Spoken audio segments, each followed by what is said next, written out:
The story begins in 2001, but to understand why it started, you need to know about a moment in James Hetfield's childhood that shaped everything. James Hetfield grew up poor. His family struggled financially, and when his mother became ill with cancer, refusing medical treatment due to religious beliefs, the financial situation became desperate. Young James watched his family lose almost everything. They nearly lost their home. The fear of homelessness, of having nowhere to go, left a permanent mark on him. Years later, when Metallica became successful beyond anyone's wildest dreams, Hetfield had more money than he could ever spend. But he remembered what it felt like to be on the edge of losing everything. He remembered the fear, and he wanted to do something about it. In 2001, Metallica established the All Within My Hands Foundation.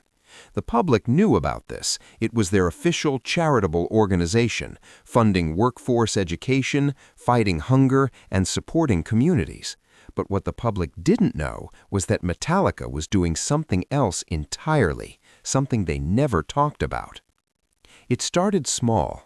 During a tour stop in Detroit in 2001, Hetfield learned about a family living a few miles from the venue. The father worked at an auto plant that had just closed. The mother cleaned houses to make ends meet. They had 3 kids and were 3 months behind on their mortgage. Foreclosure was imminent. They were going to lose their home. Hetfield asked his management team a simple question: how much do they owe? About $40,000, came the answer. Pay it, Hetfield said, but don't tell them it was us. Just make it go away. The family received a letter from their bank saying their mortgage had been paid in full by an anonymous donor. They never knew who saved their home, and Hetfield wanted it that way. But he didn't stop there. At the next tour stop, he did it again, and the next, and the next. What started as an impulse in Detroit became a systematic operation that would continue for over 2 decades. Here's how it worked. Before Metallica arrived in any city for a concert, their team would reach out to local social services, churches, and community organizations. They'd ask one question: do you know a family that's about to lose their home through no fault of their own? Someone who's working hard but just can't keep up with the payments? The organizations would provide names, and Metallica's financial team would verify the situations. Were these people genuinely struggling? Were they victims of circumstance rather than irresponsibility? If the answers were yes, Metallica would step in. Sometimes they paid off entire mortgages. Sometimes they covered several months of payments to give families breathing room. Sometimes they paid property taxes that were pushing people into foreclosure. The amounts varied, but the principle remained the same: help people keep their homes and never let them know who helped them. The operation was run with absolute secrecy. Payments were made through a complex network of shell companies and legal entities that couldn't be traced back to Metallica. The families received notices from their banks or legal representatives that their debts had been satisfied by anonymous benefactors. No names, no press releases, no photo opportunities. Over the years, the scope expanded. Metallica started funding food banks in cities they toured. They'd make substantial donations to local schools in underserved communities. They supported disaster relief efforts, often arriving at scenes of natural disasters before the news cameras, funding reconstruction projects that never carried their name. When Hurricane Katrina devastated New Orleans in 2005, Metallica quietly donated over $1 million to rebuild homes and schools. When wildfires destroyed communities in California, they funded reconstruction efforts without taking credit. When the Flint water crisis emerged, they donated hundreds of thousands to provide clean water and support affected families. The band members were actively involved in selecting recipients. This wasn't just a foundation writing checks, it was personal. Hetfield, Lars Ulrich, Kirk Hammett, and Robert Trujillo would read the stories of families in need and make decisions together about who to help. It became something we looked forward to. Kirk Hammett later explained in the interview that finally exposed the operation. Before every show, we'd talk about the family we were helping in that city. It made the performance mean more. We weren't just playing for fans. We were playing in a city where someone's life had just changed, and they didn't even know why. The financial scale was staggering. Conservative estimates suggest Metallica spent over $50 million on these secret charitable operations between 2001 and 2024. Thousands of families kept their homes. Hundreds of schools received funding. Dozens of communities received disaster relief support, all in silence. But secrets, especially secrets this big, don't stay hidden forever. In early 2024, financial journalist Sarah Chen was investigating tax structures used by major rock bands. She wasn't looking for anything specifically related to charity. She was examining how touring revenues were managed and distributed, how bands structured their business entities to optimize tax efficiency, and whether any questionable practices were being used to shelter income. But while analyzing Metallica's financial documents that were publicly available through various business filings, corporate registrations, and public records, she noticed something odd. Large amounts of money were moving through subsidiary companies with vague purposes. The amounts were significant enough to warrant investigation, but not large enough to trigger automatic reporting requirements that would make them obvious to casual observers. Most journalists would have overlooked these transactions as routine business operations, but Chen was thorough, and something about the pattern didn't make sense. She started tracking the shell companies. Where was the money going? It took months of research, following paper trails through multiple legal entities, but eventually she found the pattern. Money was going to mortgage companies, food banks, schools, and disaster relief organizations, and it was happening in cities that correlated exactly with Metallica's tour dates. Chen reached out to some of the recipient families. Many were confused. They'd received help years ago and had always wondered about their mysterious benefactor. When Chen suggested it might be Metallica, most didn't believe her. Why would a rock band do that? And why wouldn't they tell anyone? One recipient asked. But the evidence was undeniable. Chen compiled her findings into an article for Rolling Stone magazine. Before publication, journalistic ethics required Chen to contact Metallica for comment. The band's initial response was to deny any knowledge, then to refuse comment. Then, when it became clear the story was going to run regardless, James Hetfield agreed to a phone interview. Chen expected him to be pleased that his charitable work was finally getting recognition. Instead, he was angry. "Why are you doing this?" Hetfield asked. "We didn't do this for recognition. We did it because it was the right thing to do. Now you're going to turn it into a story, and it won't mean the same thing anymore." Chen explained that she believed the public had a right to know, that this was an incredible example of celebrities using their wealth for good, that it might inspire others to be charitable. "You don't get it," Hetfield responded.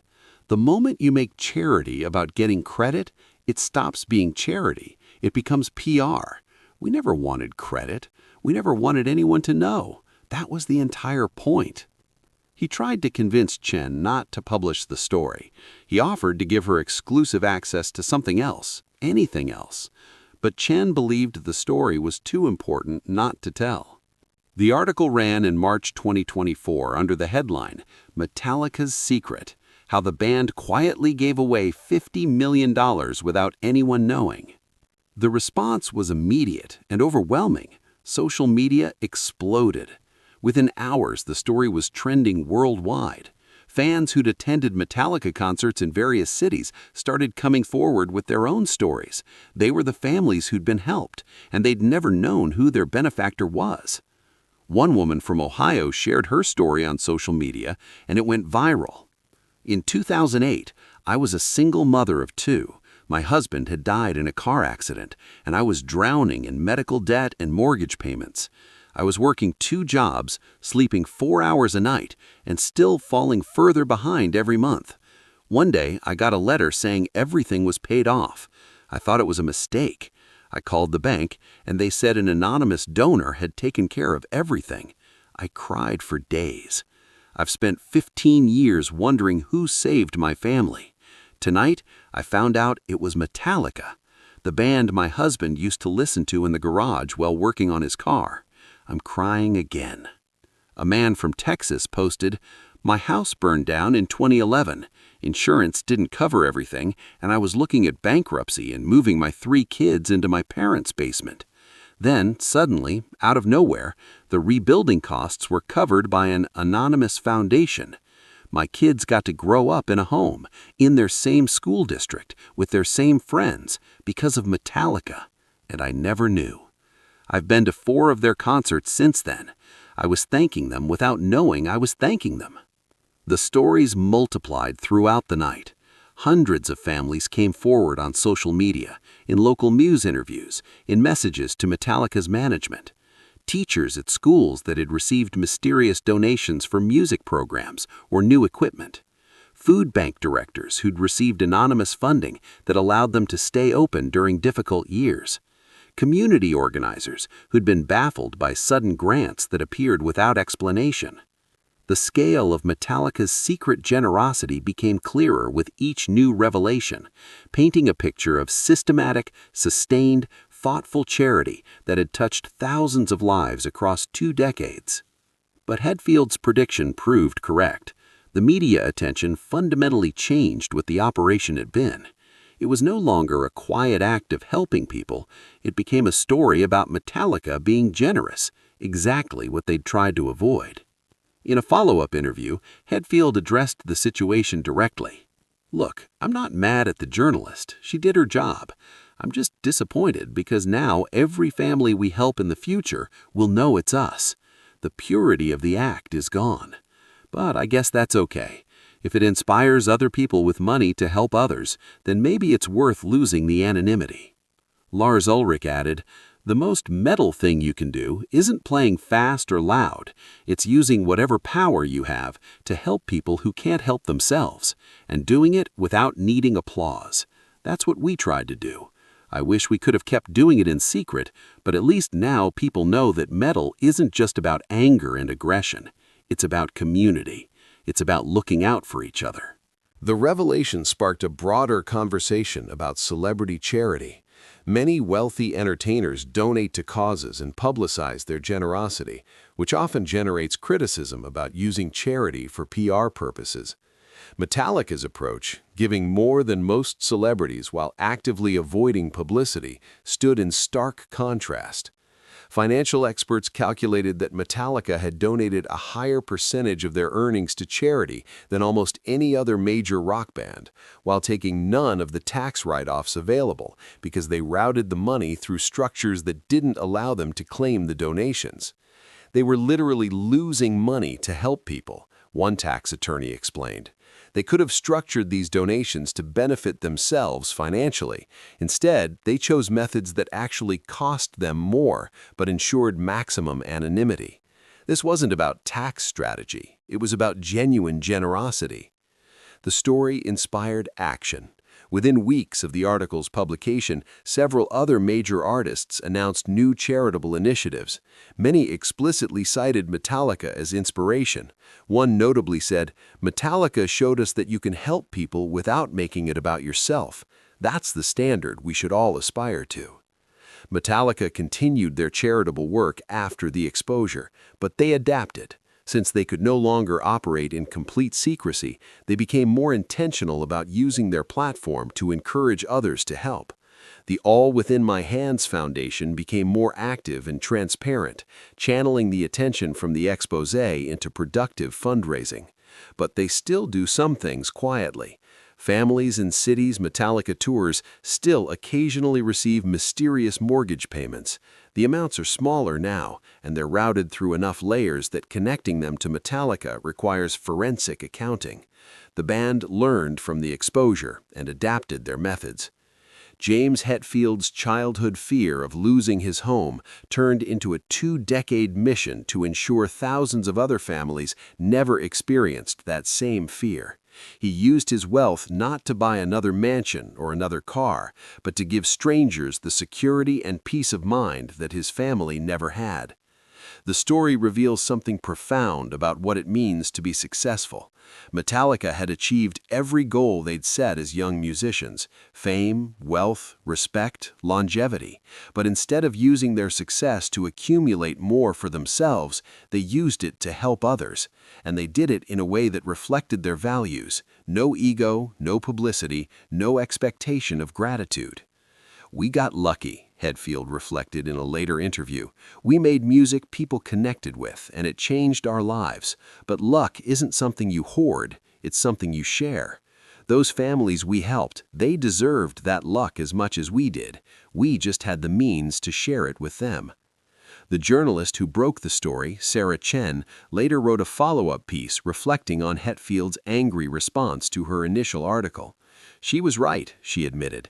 "I changed something by exposing it, but I also believe the world needed to know, not because Metallica deserves credit, but because it proves that genuine generosity still exists. In a cynical world, that matters." Today, Metallica's secret charity work is no longer secret, but the impact continues. The families they helped have their homes. The schools they funded continue educating children. The communities they supported after disasters have rebuilt. And thousands of people who once had no hope, who were on the verge of losing everything, got a second chance. Not because they asked for help, not because they knew the right people, but because 4 musicians from a heavy metal band decided that having more money than they needed meant they had a responsibility to help people who needed it. That's not just charity. That's not just generosity. That's using success the way it should be used, to make life better for people who are struggling through no fault of their own. James Hetfield wanted to stay anonymous. He wanted to help people without them knowing who helped them, and for 20 years he succeeded. When that anonymity was taken away, he adapted, because the goal was never to get credit. The goal was to help people. And that might be the most metal thing Metallica has ever done.